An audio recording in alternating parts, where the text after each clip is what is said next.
Hey you, I'm the Queen of Shade. Welcome to the interview. Don't forget to comment, like, subscribe, and hit my Cash App to support your favorite content creator. Now let's get to the interview. Mwah.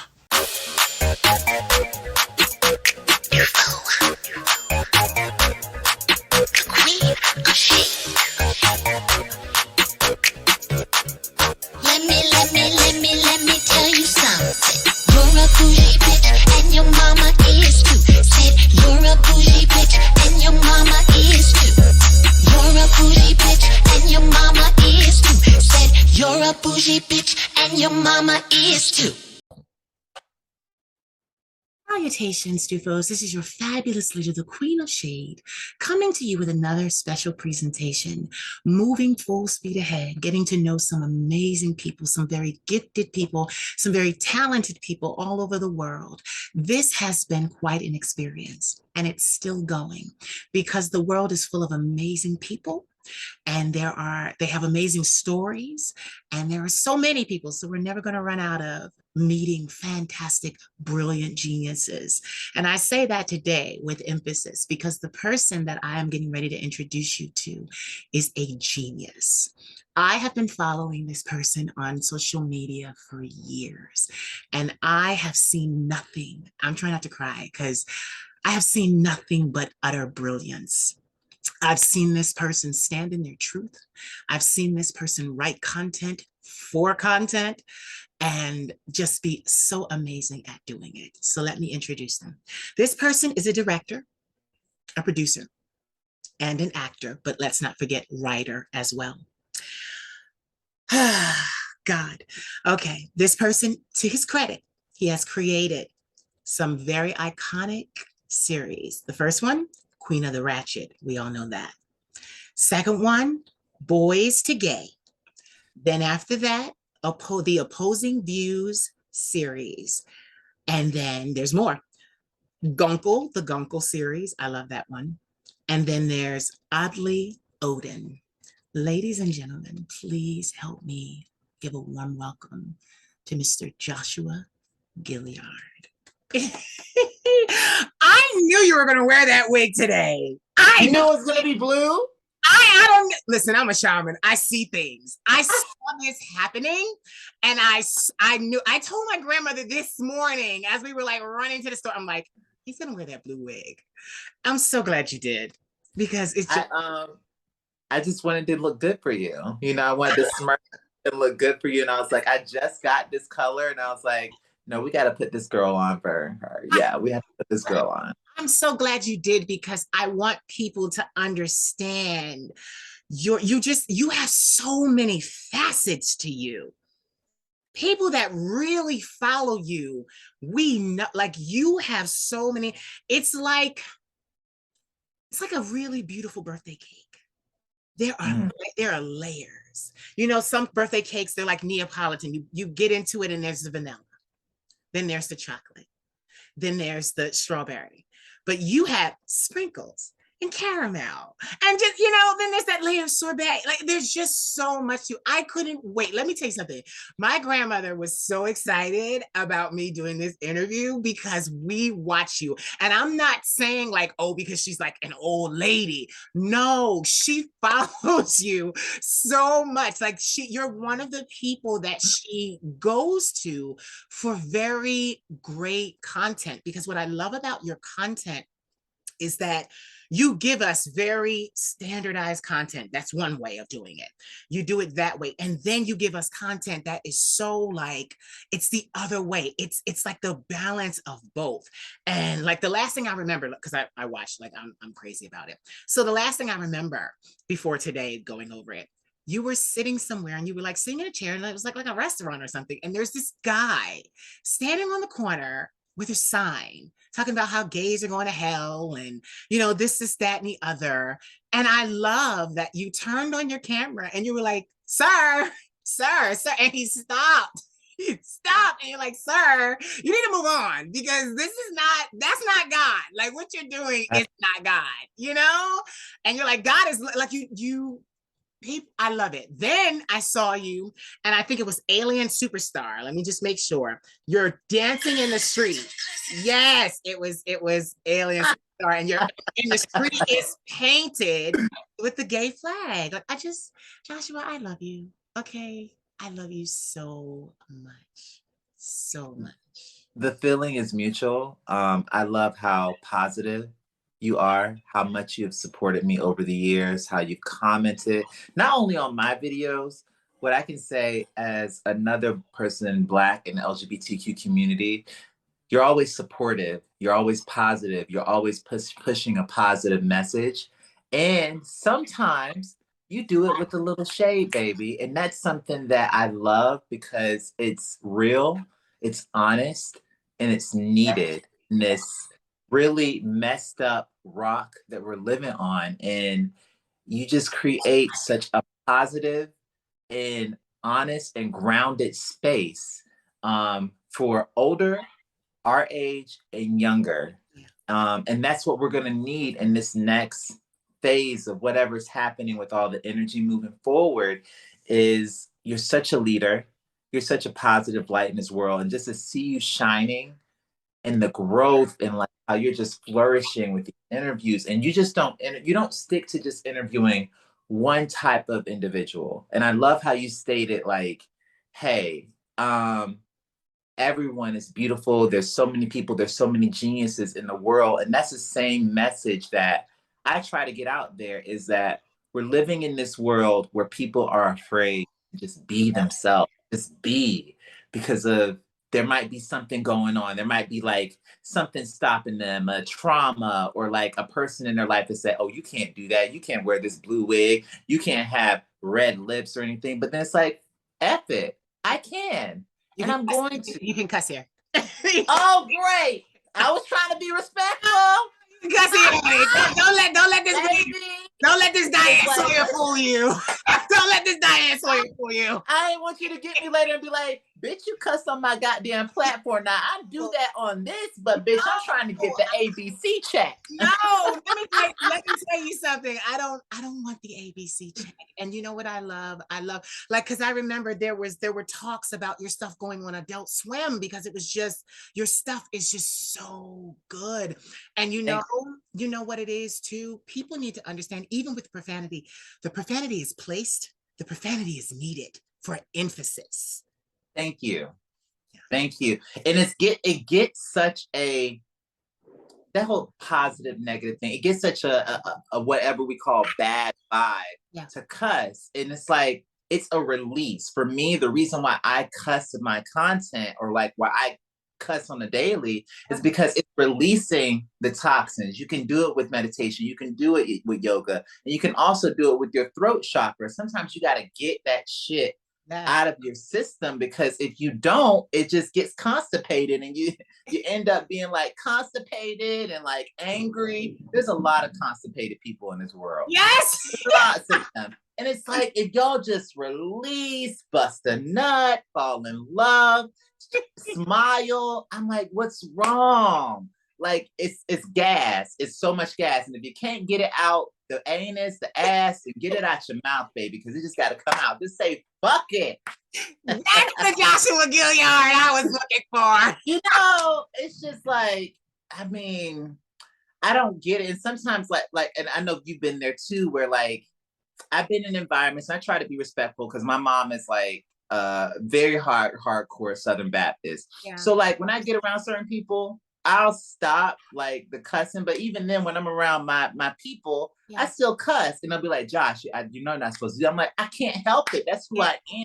Yeah. I've got to be fucking me all the time. I just can't be like, oh, I'm gonna take this wig off and be Joshua, who you think I am. That's who you think I am. I have to be me.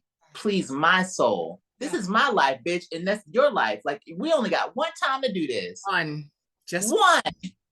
But honestly, you know what I think? I think that we keep coming back. Me and you have met before, right? Yeah. But there's one bitch, there's one individual that keep fucking this shit up. And I need y'all to get it together. I need y'all to go live your best life. Right? Because we ain't trying to do this shit anymore. We're trying to be in the 11th dimension. Enlightenment. Can we get to enlightenment, please? No, but you know what's so funny? Everything you're saying is everything you say in your content, and it resonates with the entire world, Joshua. Like your work, like, oh my God. Like as I was reading, I was familiar with the Gunkel series. I was familiar with Oddly Odin. I'm definitely familiar with Queen of the Ratchet, and I'm also familiar with you creating your own characters and what they will be called. And like it's just you have something for everyone. No one you can't go and like you'll never go into a meeting and a person say, oh well, we love what you do, but we need this. You're coming with your bag. You're like, oh well, you need this, well I got that. And it forces them to tell you the truth, because it's like, well, they say, oh well, we're looking for more of it. You're like, well I got that too. And then they run out of reasons, and then the reasons become, well, we've never really had a mainstream gay artist doing this that. Like you start to hear that, or you hear, but you have to appeal to certain people. Basically they're racist, so like you get to the real meat of the matter, because you, like me, like I'm the same thing. We do the same thing. I provide content for everybody. Yes, because your music is amazing, and you excel. Music? Yes, I've been following you. I know that you study opera and all that, baby. I know you like that. I've been so rough. But you know what made me start doing that is because there were a couple of spaces that I went into where there was one specific space where I would get up and I would be myself. And there was one student that was like, you're really great at that thing, basically saying the gay thing, but can you do something else? And I said, okay, bet. I mean, if that's what you want me to do, that's what you want me to do. And I think they think that we can only just play one thing. We can only just show up one way. We can only just be one thing or boxed in. And it's like, no, we're here too. I just had a conversation with someone today about how the LGBTQ community is kind of leading the forefront in a lot of entertainment. When you think about like RuPaul's Drag Races, when you think about what's happening with the music industry, when you think about what's happening with the movie industry.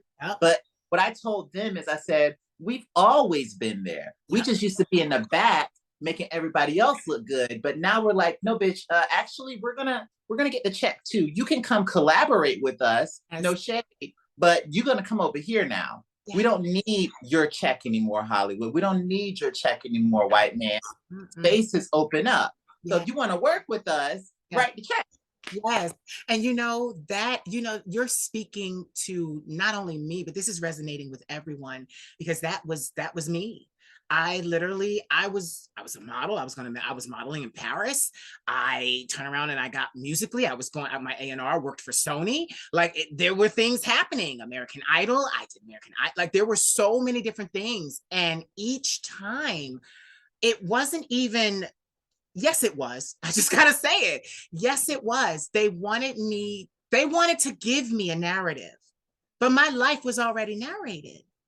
It was there was already a story there. You know how they say, oh, well, we love to root for the underdog. Well, baby, I got the whole underdog on lock. Like I got all of that. And I've got the, rising from the ashes and the incomparable spirit that never gives. I got all of that. I don't need you to give me some storyline. And I walked away from a lot. And they like to do that to us artists. Oh, you'll never be nothing. You're making the worst mistake of your life. And, it's going to take you forever. This was a vehicle that could have got you there faster. And what I realized, because I'm a late bloomer, I'll be 40 in September. And it's just like, I don't need to get there faster. I just need to get there. And how I get there is up to me. And the vehicle that I get there in is up to me. Like you said, I'm tired of getting in the vehicles with people that can't stand my guts, that don't like me because I'm gay, that don't like me because I cross-dress, that don't like me because I'm Black, don't like, get this, when you said profanity, someone really, really famous, it was like a scientist or something, said the smartest people in the world curse the most, because he said the same thing you did. It's such a release of constant energy, because what people don't understand, and you do, because you do a lot of meditation, every day we go out into this world, it's not just the people that we encounter. I'm going Pocahontas here. Every rock, every tree, every creature has energy. Yes. You know? And we are conductors of that energy. That energy is flowing through us every single day. When people say, oh, well, we're not connected to this planet. Yes, the fuck we are.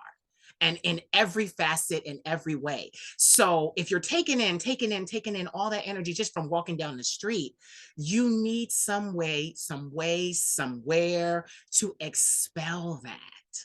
And that's where, and people, and this is the craziest thing, because the entertainment industry swears they have the corner of the market on that, because they understand that. They understand, oh yeah, well, you're going to need to, have a place where you can let your hair down. You're going to need, but they want their place to be the only place.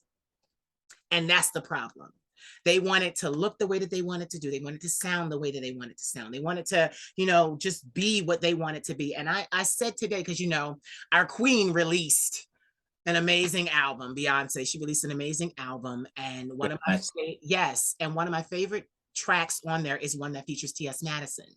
And it's called Cozy. Now, I live for T.S. Madison. She paved the way. I wouldn't even be here. Like I said, I did a video before this for TikTok, and I'm like, I'm playing around on on Beyonce and T.S. Madison's internet right now.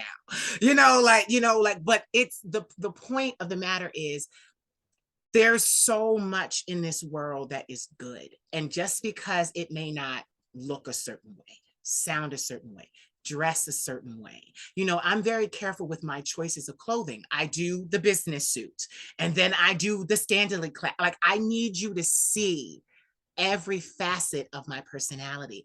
I need you to understand, oh, this bitch is the wife, but she's the whore and the mistress too. She can get but because even in our world, you have men that they have their wives, but then they have their whores and their mistresses on the side. I'm like, oh no, baby, you're not leaving nowhere. This is my house to stay. You gonna stay right here. You gonna get that Gawk 3000 right here. You are not going down the street to you're not, like, I'm giving you everything. Not Gawk 3000. Baby, he definitely not going nowhere with a Gawk 3000. He's staying right there. But no, because I couldn't wait to talk to you, because I knew I was gonna be able to open up. Like, I knew I was gonna be able to open up. Like, I'm not worried. Listen, I don't need primetime money. I'm one of those people that said to myself, I never have to leave the gay community to do what I'm doing. There's enough money, enough support, enough power in the gay community. I can stay right in here and don't have to go out there and be like, I remember when I was trying to get my music done, heterosexual producers did not see it for me. They didn't see it. They didn't understand it. They didn't get it. They weren't, I'm one of those people where when I write music, I hear the music in my head. So I sing out of my mouth exactly how the song goes. And then an engineer and a producer can fill in the instruments as we go. So I really get production credit as well, because I hear the shit. So, and it's been that way with every song. So I remember heterosexual. Like Jackson. What you say? That's like Michael Jackson. Michael Jackson used to do the same thing. But you saying it. It's another black. It's a black thing. It's a black thing. We play by ear. We play by feeling. We play by, that's how we play. We may not have gone to conservatories or, all this other things that make you respectable. Like, what is that? Because our music slaps. All of it. All of it. I heard you. Okay.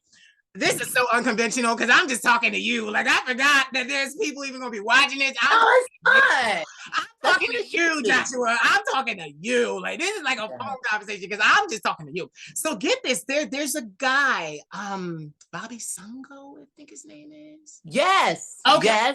Yes. You did music. Thirst Trap. Yes, you were on. Let me tell you something. First of all, your voice. Then what you were saying, I was like, I got my whole life. Like, I got my whole life. And then it's not just that. I would see you in your geniusness rework, like Hocus Pocus and different songs. I Put a Spell on You, or just all of these different things, The Little Mermaid, like all these different things, because you're known for that. You take Disney and give it an ulterior, like an alternate universe situation. So You write such amazing things. I'm trying to remember the one where it was like, what was it? I fucked your man and now he's mine. Like hocus pocus. Like, and Yes, it's yes, yes. I, yeah, I yeah. I stole think your man from yeah, I saw your you. man from The you. hoe gets gone, Yes, gone, yes, gone. yes. Yes, But yes. I watch you do that so often, and the genius behind it, Joshua. You are. Thank you. You know what I wanted with this show specifically with Queen of the Ratchet is I wanted like that person that works at 9 to 5, that works at McDonald's or works at a business and they can't say Yeah, what they really want to say because if they do, they might get fired. yeah, I wanted them to come home and have that fucking release of laughter. I've always operated from a place that laughter soothes the soul because our real brain is in our stomach. And when you're really laughing really heavy, you're breathing, you're letting out all those toxins. And I really wanted that. And I really feel like, even though I don't think we ever grow up, the right. idea of like age and all that kind of stuff, we're all just a bunch of kids. And I don't know where this whole thing about bill, I'm still trying to figure out why we fucking paying bills on a rock. Like who decided if everything is abundant? Yeah. Who decided, you know what, we're gonna create bills and credit cards and debt? You know, they could literally push a button Yeah. and everybody's debt would be reset. I know. They literally could do that. Yeah. But they don't want to. They, like you They said. don't want to. And I want to piggyback off what you said. I love that you said that you don't have to go and open a door Yeah. that was closed in the heterosexual community because there's so many opportunities over here.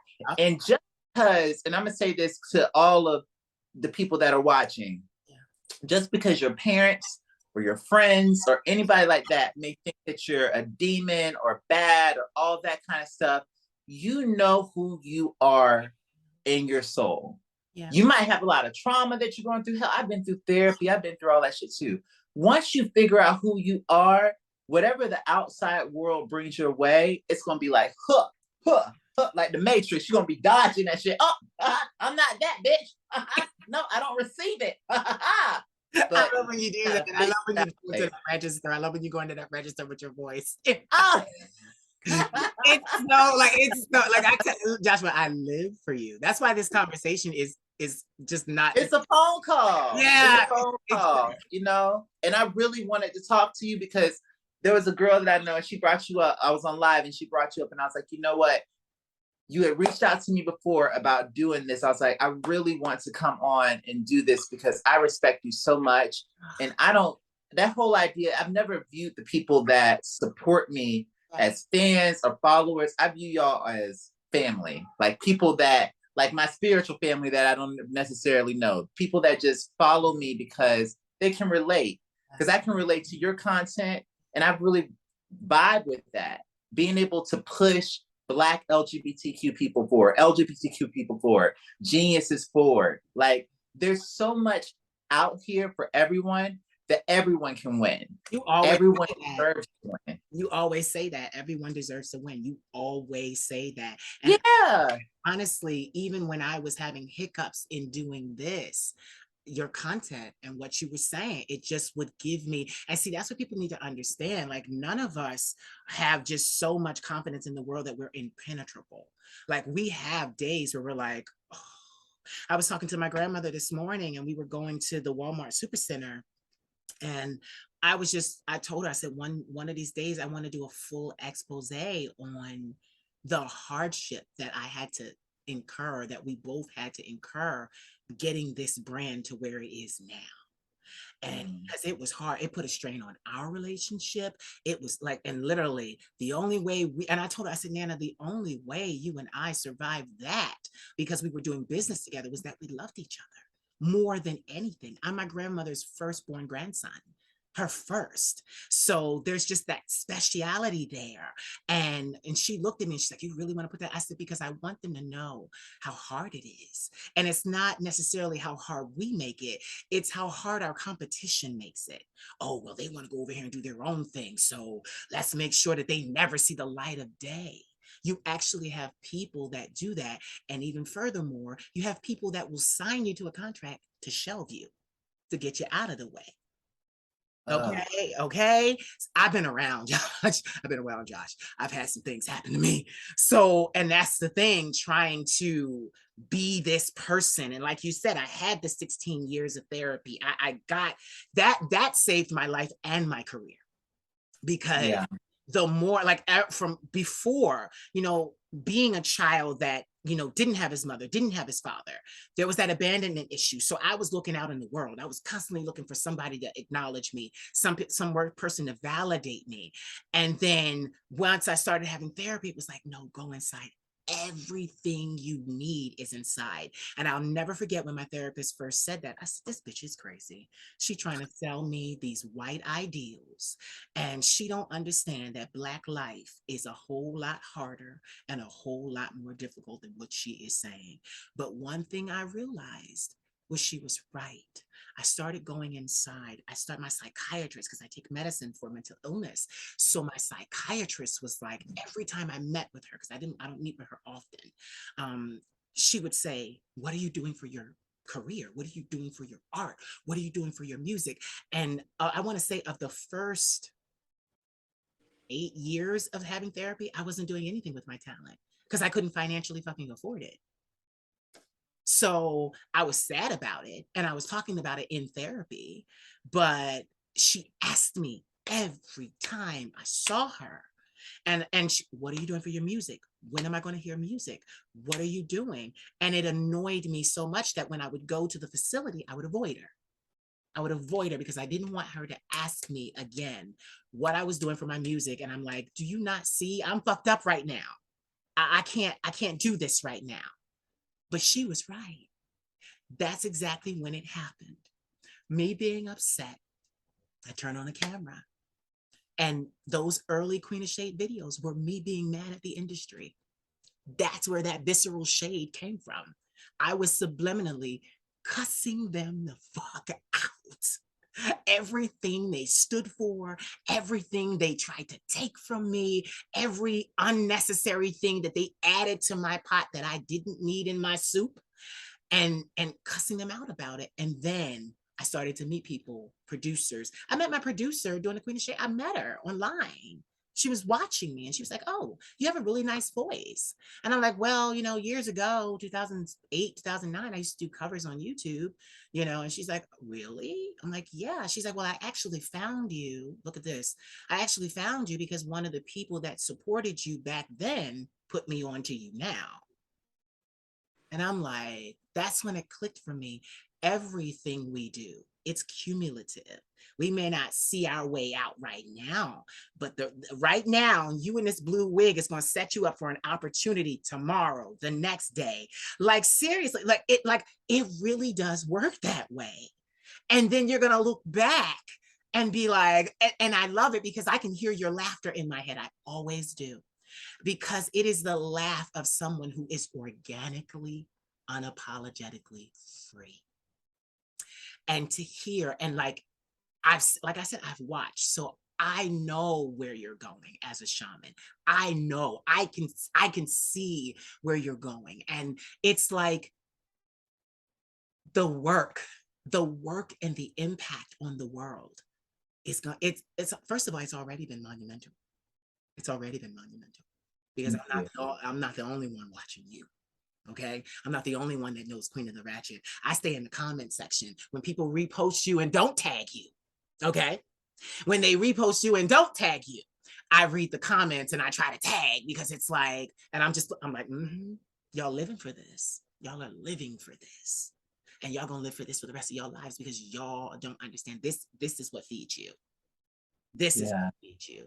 This is what feeds you.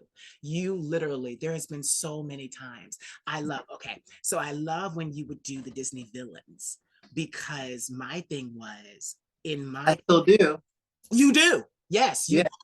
Because in my career, I stopped trying to be the goody two shoes. I got it. I got my career and recognition when I decided, bitch, I'm gonna be an anti-hero. I'm going to be the villain. And an anti-hero, she'll help you. She'll give you what you need for you to get your life, but she want her check. She want her check. She's for herself. And I don't mind saying that, because I can't help someone else if I'm not for me first. If I wasn't getting fed from my own material, none of the people that watch you or me, same thing with you, none of the people that watch us would feel that release that they need. It speaks to you first and then translates to the world. And that's what people have to understand. You know, you get a lot of people that are like, oh, I'm an actor, I need a script. And it's like, no, baby, you have to have a personality too. You need a personality. You need that, because past this script, who are you? Who are you? Who are you? Who are I can give you lines all day, but if you don't know who you are, then you're just saying words on a page that someone else wrote. That someone else wrote. And it's like, I can't tell you who you are. Now, I can do a consultation and we can sit down and figure it out together. We can figure it out together, but I can't tell you who you are. And it's like, I've ran into that where people want me to tell them, and I'm like, your life is your choice. I don't know who the fuck you are. Yes, you tell me who the fuck you are. Like, bitch, I don't know. I'm just looking at you like Dr. Seuss. Who are you? Who are you, boo? I don't know. I know who I am, but I don't give a damn. Who are you? I mean, it's like, I just, and it's a lot of like fear, and I operate from a place of like, fear is something that is created up here and it doesn't necessarily exist. It's the lies that we've been told time and time again. I love going back to what you said about the villain.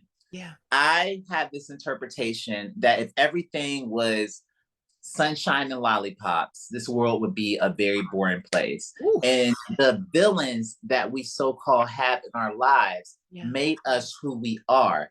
And another thing I want to say that you said, the universe isn't against you. The universe is for you. Everything that has happened in your life up until now has already been written, and it's working for you. It's not working against you. And I had to learn that. Me too. I recently got out of therapy because I was like, I told my therapist, I said, you know what? I meet with you an hour a week. Mm-hmm. Pay you this money and I meet with you an hour a week. And she said, yeah. I said, the other hours throughout the week, I'm by myself having to figure it out. Mm-hmm. Mm-hmm. I said, I don't know if I need you. I mean, I can read a book and listen to a podcast. Or I was like, when I didn't have therapy, I was doing Queen of the Ratchet because I wasn't booking. Like I had all this stuff. I was creating all this content. I was auditioning. And I also got to self-sabotaging mode. Yeah. I talk honestly about my experience, like where I was utilizing drugs as a coping mechanism and utilizing boyfriends and men as a way to cope and like have the world see me. And I was dealing with my own shit, my own trauma. And I was like, well, why isn't it happening for me? Who is the villain? These people are the villain. And I took a step back and I said, I'm the villain. I'm the person in my way. I'm the person. And I'm not hugging, like when I think about yin and yang, I'm not hugging that dark side of me. I'm not hugging that side. So what I told my therapist was, I said, now I try to hug my light side and my dark side together, because the darkness is never going to go away. Nope. It's always going to be there, but it doesn't mean it's bad. It's just like, hey, what's going on? What's going on? You're a little upset today. What's the mood? Yeah. And then I listen and I'm like, oh, I'm hungry. Or I just feel like he hasn't called me back yet. And I'm like, well, bitch, go find another man to call. Like, it's like, we have to do that. And then there's this third person that's developing, and it's a gray area. Yeah. It's like a very gray area of a mixture of both of them. And it's and sometimes when I'm there, it's just peaceful because it's just accepting the fact it is what it is at that moment. Yeah. It's not that serious. It's not that serious.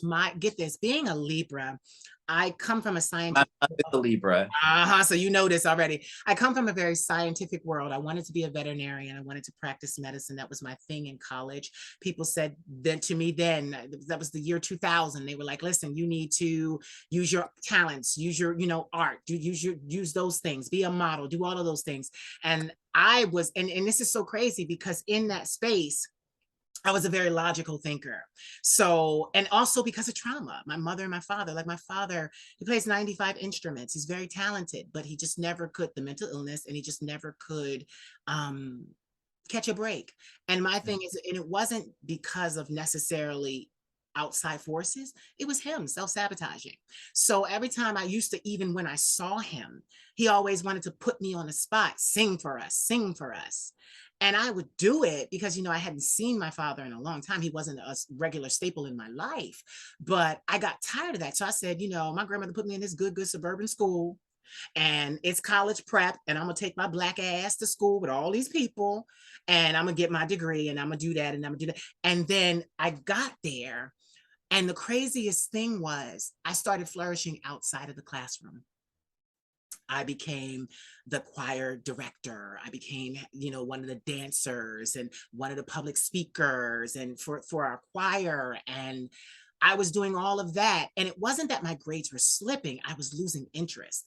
And it's so crazy because if you're not careful, you will take someone else's suggestions for you and make them your own thing. Like I was told from as a little boy, oh, you should be a veterinarian. I liked animals. I've always loved animals, and I've always cared about them. But bitch, if I had did this 20 years ago, I could have built me an animal hospital somewhere in Chicago. You see, but I'm not mad about it because I've been saying late bloomer. I was a late bloomer, but I got it together. But I started to realize, even with my father, all of them, the world is gray. It's not black and white. I used to think that way. Show me the situation, show me the evidence. That's what it is. It is what it is. And my therapist worked because at one point, even to this day, I only have female therapists because men are nasty. Men are nasty. Trust me. I have a boyfriend now for the first time. Men are nasty. Yeah. So I just, that feminine energy. So she taught me that, baby, the world is gray. The entire world. It's a sliding scale. And there are always ways. You say, well, this is this. And she says, well, that's that at 8 o'clock in the morning, but come back at 3. Is it the same thing? And I'm like, no. Why? Because they've broken for lunch and now they're getting ready for the dinner rush. It's not the same thing.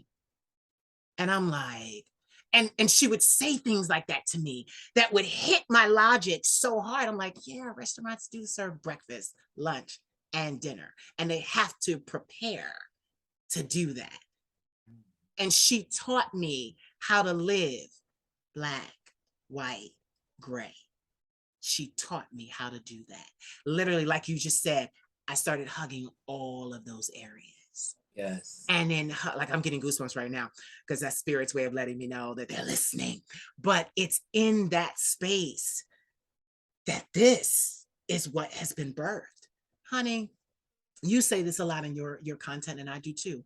No one can beat you being you. No one can beat you being you. What you do will be unique because you're the only one that can do it. Now, there may be other people that are inspired and they may do a version of what you do, but it will never be you. It'll never be, they'll never capture that true essence of what makes you you. And that's your superpower. Your superpower is, damn it, there may be funny people online, but they're not me being funny. Right. And then that's what, and so many people, we slide out of that space because we say, oh, well, nobody's paying attention, or, oh, it's not getting as much attention. Give it time. I know now. I've been in entertainment 20 years. This is my 20th year. Shit did not pop for me until 7 years ago. And that was on my terms. And I was crazy. Listen, we all saw it. I couldn't understand why the world loved it. I was mad at everybody. I took my grandmother's church hat, put on a pair of sunglasses because I was still a little insecure. So put on the sunglasses, the church hats, and read for Phil, honey. Just read everybody. Read their mother, read their mother's mother, read their father, read their uncle. Like I just was reading everybody. It just was spewing out of me. And the world, and what I realized was the world was eating it up because, like you said, I was saying the things that they wanted to say, that they wish they had the confidence to say. And then once I started to realize that, it actually helped me kind of lay to rest my own problems, my own inconsistencies in my life. I started to embrace me and say, bitch, just breathe, take a break. Like, you're okay. Like, like I stopped riding my own back. And that's the thing. People like this industry, and this industry, they want to use us until they can't use us anymore. And then they shelve us or they discard us and they find the youngest, the hottest, and the newest. And it's like, no, sweetie, you don't get to do that to me because I'm a living, breathing human being. And this fire that is in me, honey, you'll never be able to clone it or put it out. I will have it until the day that I die. Like I said to my boyfriend, I'm like, when I turn 50, because turning 40 in September 29th, when I turn 50, all my wigs are going to go white. Every different style. Yes, Storm. Yes, okay. And I am going to have every public appearance, every performance, everything. They will, in all different lengths, color, it'll all be white, but short, long, intermediate. Ponytail. Now, it will all be white because to me, that is the symbolism of, okay, bitch, I am half a century year old and I lived, like I got here, okay? Like, I don't want to hear nothing. Like I've been playing Beyonce's Cozy because I'm like, bitch, like I am there as far as comfortable in my skin. I'm so comfortable. Like I never thought I would be coming from a very Pentecostal religious upbringing and church and different things like that. And it's so crazy because I'm not in Christianity today, but my pastor follows me. She hears all the stuff I say, everything, and she sends her support and her love because my pastor was a type of progressive woman when she realized everyone was not made for just the church. She realized God made you for something bigger. You're going out there. And she never held me back. Like she would always say that. She would tell my parents, watch who he's around. She would always say that, which is why I guard and protect my energy the way that I do now. Because she would tell my parents, watch who he's around because he's special. He doesn't need a whole bunch of people around him. He needs to be in a space where he can hear himself. And they would always say that. And she would always prepare me. He's anointed. He's got a dunamis anointing. He's got this. He can do this. He can do that. He can do this. And it just, losing my parents to drugs in the 80s, there was a void. And all of my life, once I became an adult, I just slowly started pouring into my own void. And I've got it almost closed. And the thing is, like my grandmother said it to me the other day, she was like, the one thing that bothers you is that you're upset that you didn't do it all yourself. So you can't say, I did everything myself. And I realized, yeah, she was right. But at the same time, we all need a little help sometimes. Amen. And we should welcome help, she asked me about that. She said, why do you fight that? I said, because Nana, in my life, anyone, especially when they were men, anyone that wanted to help me, they would hand me 5 and they were taking 10 out of my ass. Oh, and that's the same thing here. It's like, it's my thing was that they saw the money before I was still in the fun and they were trying to get the money. Yeah. I was just here having fun on the playground. And it's like, okay, how can we make money off of this? Yeah. Which money is great, but it's also like, I've been hurt a lot from wanting, especially heterosexual men, to see me in those spaces and just be friends with me. And then feeling like when we got close in those spaces, there was this sense of like, oh, I can't invite you here, or I can't put you in this certain type of environment because people might assume that I'm gay or something like that. And it hurt. It hurt my heart because there was this deep love that I felt for these people. And I was like, oh man, well, damn, I thought this person was this way. But I had to get over that for myself. I had to let that go because I controlled what I'm learning is all of my interpretations of the world Mhm. I control. Yes. Even like when someone says something to me, I can take offense to it, or I could just like let it just go and like okay, that's what it was. Or I can say, man, that motherfucker's a bitch. I want to beat his ass. Which, I Yes. could play that narrative, but it might be that person just had a fucking bad day Yeah. and that's who it is. Or Karen that cut me off in traffic or at the grocery store. I might want to like yank her back, Yeah. but I have to do my discernment and be like, okay, cool. I'm not going to do that today. Maybe it was just an off day. Maybe I'm hungry. Maybe I just need to go rest for a second. But yeah, it is those times where you just want to, oh, Yes. ha, you don't want it. And you know what's so crazy? We had the same thing because for a long time, it took me a long time to get heterosexual friends, like males friends and female. It just was a really long time. And then I met people that just genuinely loved me. Like it started in high school. My first, like I had my first male friend in high school, and his name was Rich. We called him Richie, and he was Jamaican. So get that from the islands. You know how they feel about homosexuals. You know Yeah. they don't hide how they feel. But Mhm. I remember we were running track, and Rich was like, "Today you're going to my house," and I'm like, and the crazy thing was, the sad thing was, at my house, as religious as it was, nobody cared whether I was there or not. Nobody called me and said, "Where the hell are you?" But literally after school, I said, "All right." And we walked on these long train tracks because we lived out in the suburbs. So we walked these long train tracks to get to his house. And literally, he took me to his house. I met his mother, I met his stepfather, and then I became a staple in that house. I was always there. And he was the first best friend I ever had that was male.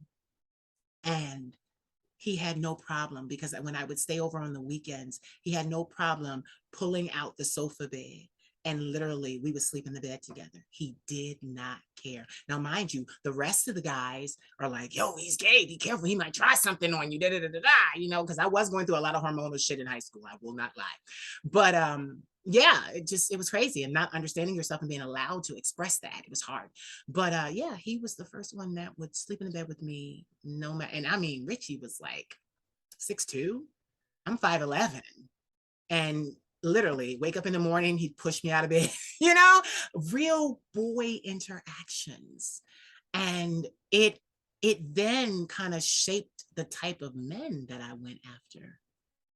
I always wanted the type of men that I could play around with and be knuckleheads with. It shaped, because to me, he was the first man I ever really loved. He didn't know that. He'll know that now. But he was the first man, especially of color, that I loved because he loved me for just me being me. He was the best friend my whole high school career. And I remember I made him mad because I'm thinking, I'm getting out of here. I'm running off to college. I'm going 7 hours in state still, but in Pennsylvania, I'm going across the state near Ohio and Pittsburgh and stuff. And I'm like, "Oh, I'm getting out of here." And he said to me, "Don't forget me. Don't forget me." And I was like, "I'm not gonna forget you. Like, I'll call you." And I didn't. I didn't. I was away for school 2 years and I didn't. And when I came back, ooh, you talk about the wrath. The wrath. You forgot me. Like, I mean, that boy made me pay for that every day. Every day. Still was my friend, but made me pay for that every day, Joshua. And I just was like, and that's what allowed me to realize I'm not the problem. I'm not the problem. Problem. I have a friend now. He's a friend of the family, but he's like a cousin to me. He cuts my grandmother's hair. It's been a while since we've seen each other because of COVID. But he was you talking heterosexual, MC, rapper, all of that, performer, traveling, and he was like, I never forget. He heard my music for the first time. I had it in my phone, and he was like, "Oh, well, cue it up on the speaker," because every barbershop got them Bluetooth speakers now. Yeah. He's like, "Cue it up." Now, the men in there were from my gym, so they were already like looking at me like, "Oh God." So he was the first one that Black Stilettos came on. And he was like, oh, I could see you in them boots with that lingerie on. And I'm looking like, what? Like this is a straight man. And we were friends. We've been friends ever since. Every time I do an album, every time I do a song, I run it past him first. Get this, he saved me from a lawsuit because I live in this bubble. So, and everything I create is organic and mine. So I don't really have time to go back through history and figure out if a producer sampled or did something like that. I'm trusting that producer. Now, see, my producer I can trust. She's amazing. But I was working with a new producer. I heard something that he did and I said, I'd like a beat from you. I heard this beat and I'm already writing to it. I want this beat. So I purchased the beat, and like I said, it saved me because I was in his barbershop and he's cutting hair. And he was like, well, let me hear what you're working on. And I played it. And he was like, that's from a movie. And I'm like, no, this is an original beat. He's like, no, that's from a very famous movie with Jean-Claude Van Damme from the 80s. And I'm like, what? So he put the movie, he Googled, like, on the smartphone, he found the movie, played the song. I was like, oh my God. Like I was literally about to go out there and sing to this song, not knowing. And it would have ended my career. They'd have sued me for everything I had. Yeah. I went back, you should have seen me. I went back to that producer. I cussed him the fuck out. He gave me my money back. And see, that's the thing. See, once you become who you are and you got clout, he didn't want to have a bad relationship with me. So he gave me my money back. But the only reason he gave me my money back was because I'm a Queen Shade now. I like, bitch, you trying to fuck up my shit. Like out there, I got real, I got real gully with him. I'm like, you said, he's like, I told you it was a sample. I'm like, no, the fuck you didn't. Like I was going off. Give me my money, and I bought 2 beats. I refunded them both. I was like, I can't trust you. Like, no. And it was so crazy, but like, I now know what it's like to have heterosexual friends was the point. And and it's so funny because they look at me and they see me because I don't go out like this. I don't this is, you pay for this. Okay, RuPaul. Right. I don't show up like this. Like I don't show up like you paying for this now. And then there's tiers to the payment. Besides the luxury tax, it's like, okay, is this bitch speaking or is she singing? Because there's a difference in the price quote. Okay. That's Madison. Hey, okay, we gonna talk because I built this bitch, So it's funny because they always say to me, like, you need to come out like that. You need to do this. I'm like, no, because I already need security. So I'm just not. I'm a pretty girl. I'm a boy, but I'm a pretty girl, and I don't want nobody try me because I don't even want and it's so crazy. But I said all of that to say that this world really fears people that are authentically themselves. When you say, fuck the bullshit, I'm going to be exactly who I believe that I am, they get scared. They get absolutely terrified because it's in those moments that greatness and brilliance are born. After all, what do you think happened with them? This industry had to start somewhere. They had to be pioneers as well. So my thing is, I look at them like, okay, you were a pioneer of that. I don't want that. So now I'm going to create my own and be a pioneer of this. Amen. Yep. Yeah, they there you go. Listen, and I've had my experiences with heterosexual men where I fell in love with them. And I think it was more so like the masculine, protective energy. And I look back and I'm like, I don't think I was physically attracted to them. It was just that masculine, divine energy where I was like, oh man, I just feel so warm. Yeah. And it makes me feel a different way. And I would fall in love and I'm like, damn. And there have been instances where I'm like, oh my God, I'm starting to feel something for this person, but I can't really say it because they're my heterosexual friend. Yeah. Or I'm the same, I wish I had that. I wish I was able to sleep in the bed with a heterosexual or even a gay friend. Like I've experienced that like once or twice, but that's so needed. It is. To be able to cuddle up with men and have that vulnerability because there's this outer shell that's just so hard and rigid and it's not healthy.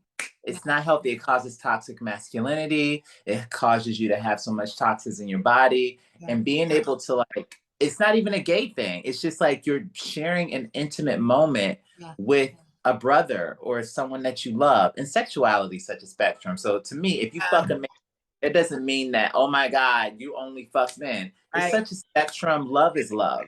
Like Yeah. you might just love a certain man, but you might not consider yourself to be whatever gay is or straight is or anything like that. You just might be in love with that individual, and that's okay. They don't believe that. And that's so true. I've had men be heterosexual and be like, I love you, just you. Yeah.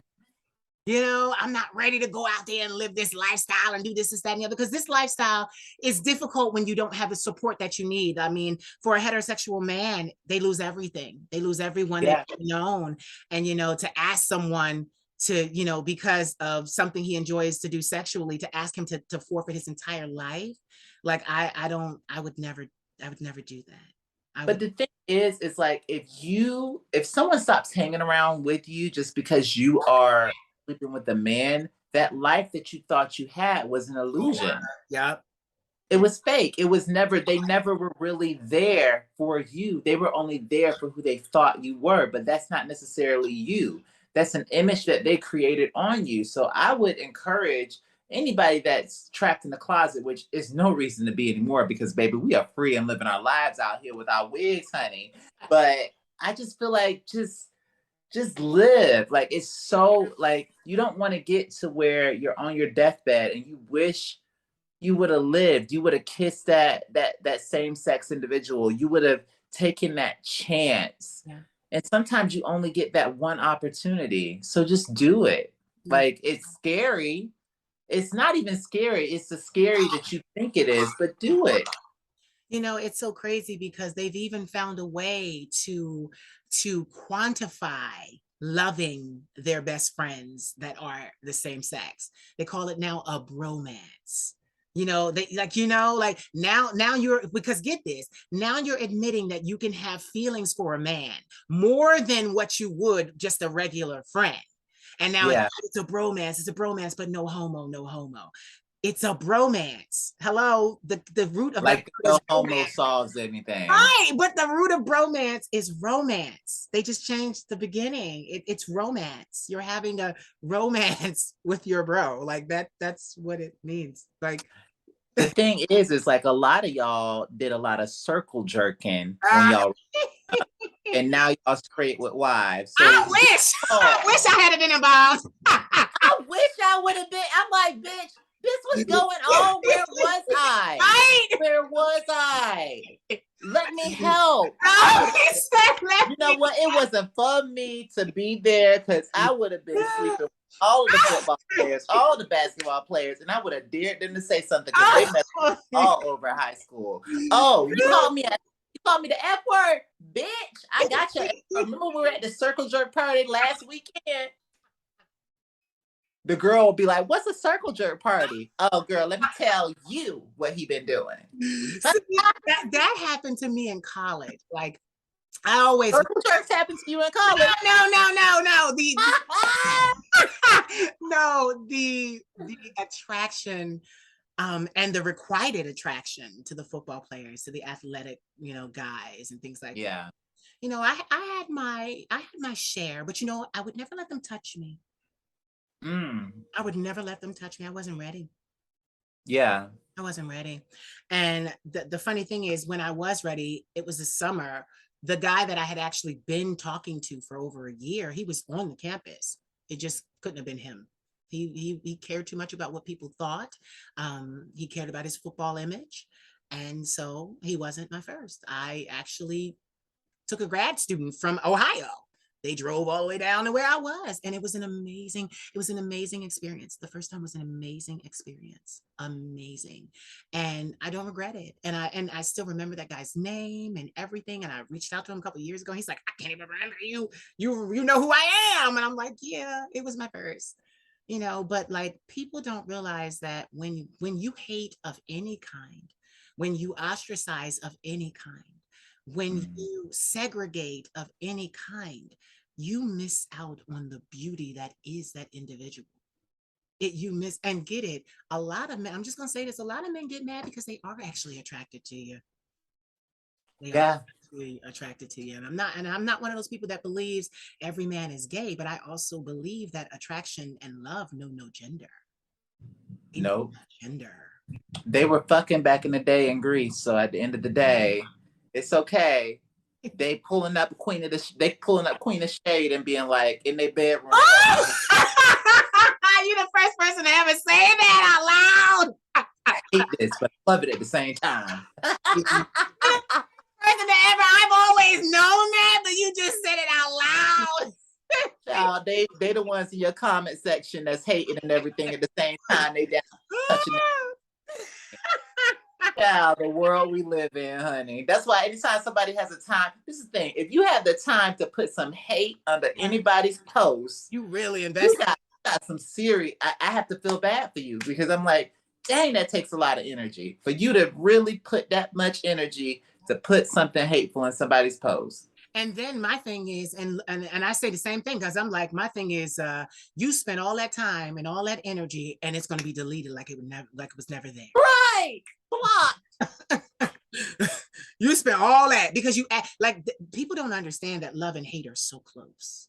They're so close, so close. And the thing is love can be a dangerous thing. So can hate, yeah. So can hate. They're both there, and it's like sometimes you think you might love an individual, and it might be lust. Yeah. So always operate from a place of kindness, respect, and try to come from unconditional love. Yeah. And that was the crazy thing too, because I've always, even outside of this, I've always attracted our men. Our men want to talk to me. Our men want to be around me. I'm such an uplifter of our men. I believe our men. I believe, like I said recently, I said, if they can fetishize us, we can fetishize ourselves. So it has always been that, and I will always be pro-black. I will always be pro-black. I do. I have friends from all around the world, but I will always be pro-black. I will always be. I said to them, I said to my audience the other day, I was like, when I was growing up in the suburbs, I felt as though, oh, I need to be seen with a certain group of people because it makes me more educated. It makes me more astute. It makes me better. But then I realized, no, a Black man created the Queen of Shade. A Black man put this on the map. And then I talked about my music. I'm like, that music that has been heard in 56 countries where these people think that she's the next pop princess, white pop princess, don't realize she's a 40-year-old Black man. And I said that because it was like, look at the power. Look at what we can do. Look at what we have. And that's the same thing. I'm circling around to you because that's what you've done with all of these series. I've seen you work with amazing actors. And when they're saying things, I'm like, he wrote that. That's what me and my grandmother sit back and say. We're like, those are his words. That's what's coming out of Nzinga's mouth. He wrote that. That's him. Like literally putting himself out into the world. Like I was saying in the beginning when I got all excited, she reminded me today, and she was like, I will never forget the way his niece told him that she had to cross the street by herself and that he needed to stay outside while she went upstairs and got herself a snack because he needed to think about what he had done to her. And I was just like, the Uncle series, and I was just like, and I love that too, because you can see that the talent is in your family. They are just talented. The nephew and the niece, they are talented, and you're grooming them. You're paying it forward. It's just, you are such a beautiful person. You are such a beautiful person, and you do so much amazing, great work. I want you to tell us about the characters that you are creating. I believe one's name is Elsa. Is it Ella? Ella. That's what it was. Ella. And who's the other one? Ella and... There's a couple. Dusa. There it is. Yeah. Tell us about that series. Yeah. So for a really long time, I was doing the Disney villains. Yes. And I was like, well, we're kind of like sitting in this box, it's comfortable. You know how you get in that comfort zone. Okay, this is working, but like now it's time to excel this Yeah. and get it to a higher level, like how The Simpsons and Family Guy was. Yeah. And I was talking to myself, I was like, well, you can't really do this with Disney because Disney is their own thing. And yes, you started here, but now it's time to grow it to something else. So basically, what I'm doing is I'm creating a multiverse called Queen of the Ratchet, the cartoon series. And it's all about infinite being named Josiah the Infinite, who is a non binary being. And basically, it's about consciousness, self love, and self discovery, about aligning themselves to their reality and trying to save fairy tale land and the regular world that we live in. So Ella is basically the president of fairy tale land. She's all of the fairy tale characters are based off of a prominent person in hip hop or the music industry that's Black in the civil rights movement. So Ella is based off of Billie Holiday and the rapper E from the 90s. Wow. Deuce based off of Lil Kim and Josephine Baker. We Maine, who is based off of like reptilians, which is like something that they think white people are. A reptilian is the, and then we have Ursula, who's based off of a prominent singer back in the civil rights movement, Ma Rainey, Yes. and um, Lizzo, not Lizzo, no, Missy Elliott, Yeah. and then we have the Evil Queen, who is based off of Nicki Minaj and Coretta Scott King.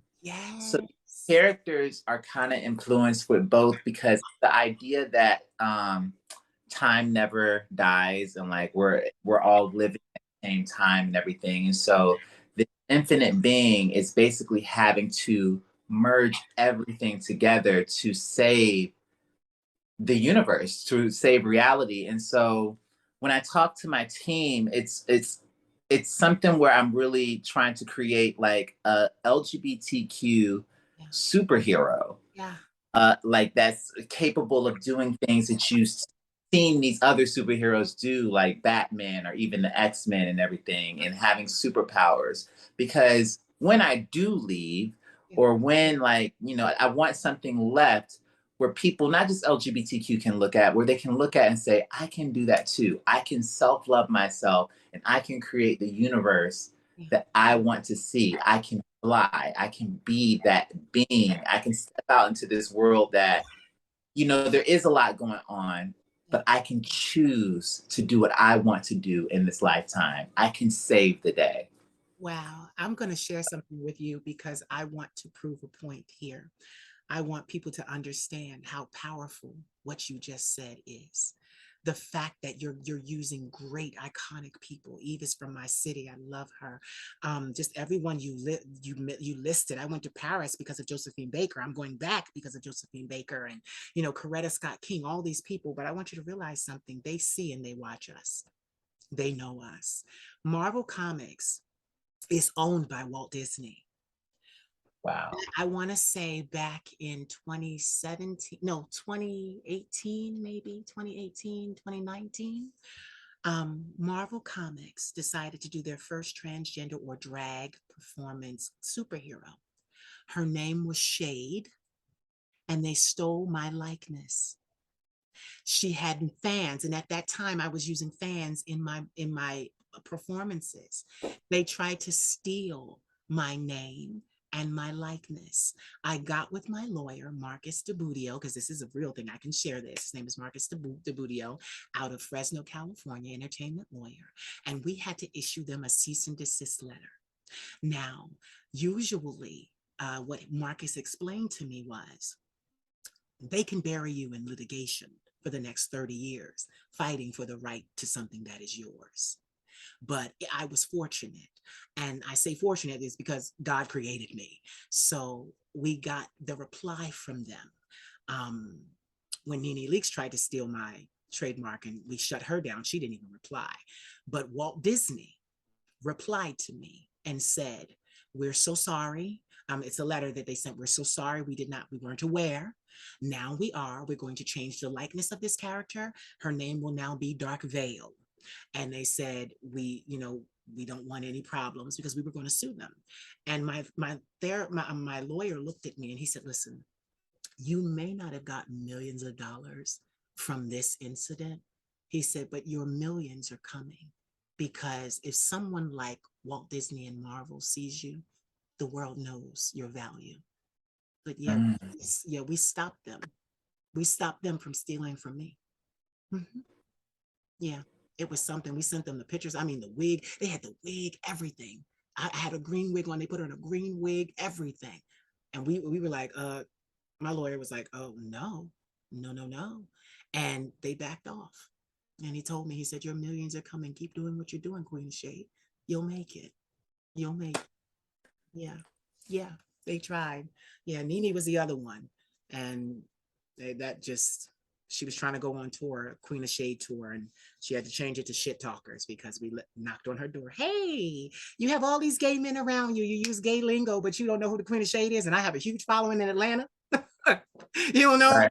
You don't know me, girl? Right. You don't know me, girl? You sure? You sure you don't know me, girl? But she backed off of it too. So yeah, it's a journey. It's a journey to be who we are, but we have the right to be who we are. We are well within our rights, especially when we create something well within our rights. So, okay, I have talked your ear off like a freaking fan for over an hour. I've enjoyed.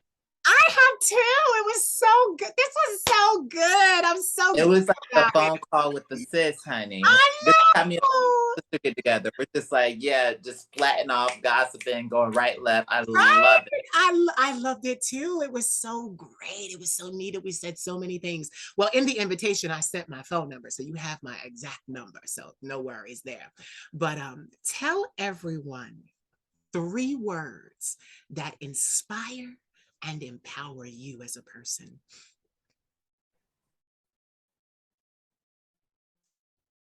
It can be more. Trying to do 3. It could be more if you need it to be. Dream the impossible dream. Yeah. Yeah. Yeah. Yeah. You know what's so crazy? That is so poetic because you and I sitting here together, we are the impossible dream. Now I'm about to cry. Oh, don't cry, but it's true. We are. We are the impossible. Oh my gosh. I received that so much. Thank you. Yeah. That hit me. Yeah. We're the impossible dream. We're the impossible dream. Do you know how many people died so that we could sit here? Who? That's why I do what I do. And I know that's why you do what you do. Special. You're special. And you are going to see a whole lot of success that people never thought would ever come your way. You will have the last laugh. Mm-hmm. You will. Tell everyone where they can find you online, because you got a lot of pages. Well, I'm looking, I'm like, girl, just put me everywhere. I think that maybe I'll just say this. Follow me on these 2 platforms. Joshua Gilyard, JOSHUAGILYARD. You can look me up on all social media platforms that way. And the most prominent one I think that everyone is geared to is Queen of the Ratchet. If you just need a laugh, you need just that time to just release. I post all of the other content on there as well, Gunkle, Side by Side, all that. So yeah, I look forward to talking to new people that follow. And I have the same thing to say to you. You are the next, like Oprah. You are the next, big talk show, podcast host out there, and not just for the LGBTQ community, for every entity in this world. Because like you said, there's so many geniuses that in this world and they need to be interviewed. So thank you for your platform and sharing this moment with me. This is a moment in history, and we're going to look back on this and be like, remember when we were kikiing, girl? Yeah, look at that. Yeah, don't go anywhere. Ladies and gentlemen, you have heard the vocal stylings of a genius, Mr. Joshua Gilyard. Now you got to do your famous saying, and you got to do it all the way so I can end this video. Yes. So go. So did you enjoy? I hope you did. Please like, comment, subscribe, share, and don't forget to cash at me at the Queen of Shade. I am your favorite content creator, right? Right. You want to see more of this content, right? Right. Cash at me. I love you. Mwah. I've got my black stilettos on. Don't you make me take them off. I'm assuming first position. Gonna show you